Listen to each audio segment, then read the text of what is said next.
to the Audacity Podcast. I am the man on the street.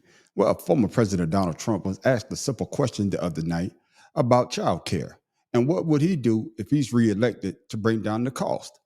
And his answer surprised a lot of people. He was asked for specifics on how his administration would make childcare more affordable. Specific legislation. Listen. If you win in November, can you commit to prioritizing legislation to make childcare affordable? And if so, what specific piece of legislation will you advance? Well, I would do that, and we're sitting down. I was somebody, we had Senator Marco Rubio, and my daughter Ivanka was so impactful on that issue. It's a very important issue. But I think when you talk about the kind of numbers that I'm talking about, that because look, childcare is childcare. There's something, you have to have it. In this country, you have to have it. But when you talk about those numbers compared to the kind of numbers that I'm talking about by taxing foreign nations at levels that they're not used to, but they'll get used to it very quickly. And it's not going to stop them from doing business with us, but they'll have a very substantial tax when they send product into our country. Those numbers are so much bigger than any numbers that we're talking about, including childcare, that it's going to take care. We're going to have, I look forward to having no deficits within a fairly short period of time, coupled with the reductions that I told you about on waste and fraud and all of the other things that are going on in our country. Yeah, I really don't understand what Donald Trump was saying there. He was kind of rambling and just carrying on. And this is not the first time that Donald Trump has rambled and carried on when asked a question or given an answer to some things that he seems to be lost about. The transgender thing is incredible. Think of it. Your kid goes to school and comes home a few days later with an operation. The school decides what's going to happen with your child. And many of these childs 15 years later say, what the hell happened? Who did this to me? The real radicals on that issue are the Democrats, where you can have an abortion in the 9th month, and in 6 states, you're allowed to kill the baby after the baby is born. The execution of a baby, because that's not abortion, that's the execution of a baby. You could actually execute the baby after birth. The wind, it kills our birds. If you want to see a bird cemetery, go under a windmill sometime. They do kill a hell of a lot of birds. Why do they love it? It kills all the birds. The press is always on me because I say this. Has anyone seen Silence of the Lambs? The late, great Hannibal Lecter. He'd love to have you for dinner. We are allowing people from insane asylums and mental institutions into our country by the tens of thousands, and they're closing them down in other countries because the cost savings and all of the savings, and sending bloodthirsty terrorists, savage gang members, and child predators into the United States to prey on our people, to prey on you, to prey on everybody.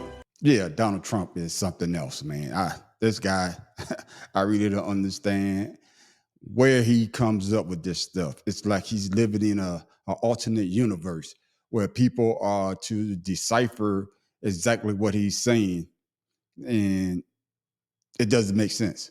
He gave a definition about why he rambles and saying that he's not really rambling. He's actually being very, very intelligent. Listen to what he said about when people say that he goes on a rant or he's rambling. I do the weave. You know what the weave is? I'll talk about like 9 different things, and they all come back brilliantly together. And it's like, and friends of mine that are like English professors, they say, it's the most brilliant thing I've ever seen. But the fake news, you know what they say? He rambled. That's not rambling. What you do is you get off a subject to mention another little tidbit, then you get back onto the subject, and you go through this, and you do it for 2 hours, and you don't even mispronounce one word. A guy by the name of Chris Hayes, and I was listening to his show the other day, and he made a great observation. He was talking about when Joe Biden was president, how people was talking about his age. But now that Joe Biden has bowed out and Kamala Harris is the presidential nominee for the Democratic Party, and that Donald Trump is the oldest person at the age of 78. It's amazing that people are not talking about his age. I'm Chris Hayes. We've got some breaking news tonight, an exclusive all-in scoop. It's this: Donald Trump is 78 years old. Did you know that? If elected, he will be the oldest person to ever be sworn in as president of the United States. He is a man that is suffering from, I think, pretty obvious mental decline. But in contrast to the breathless coverage of Joe Biden's age and fitness, which, again, made a certain amount of sense, prior to his dropping out of the presidential race, we are not seeing nearly as much discussion about Trump's diminished mental acuity. When was the last time you read an article wondering if Trump was mentally fit to be president of the United States? It is simply not leading the coverage of this race as it was with Biden 2 months ago. It seems like everyone's grading Trump on a curve. He has always been rambling incoherent, true, so he gets a pass. But I got to say, if you spend any amount of time listening to him these days, and for our sins we do here at All In, he does not sound like a person who should be anywhere near the nuclear codes. Yes, I agree with what Chris Hayes just said. You know, when Joe Biden was the nominee, everybody was talking about his age and how when he have these gaffes, oh, he needs to step aside. But yet you got Donald Trump at the age of 78, basically doing the same thing, or basically going further than anything that Joe Biden may have said. And nobody basically says anything, especially on the right, just like his supporters. Oh, that's just Trump being Trump.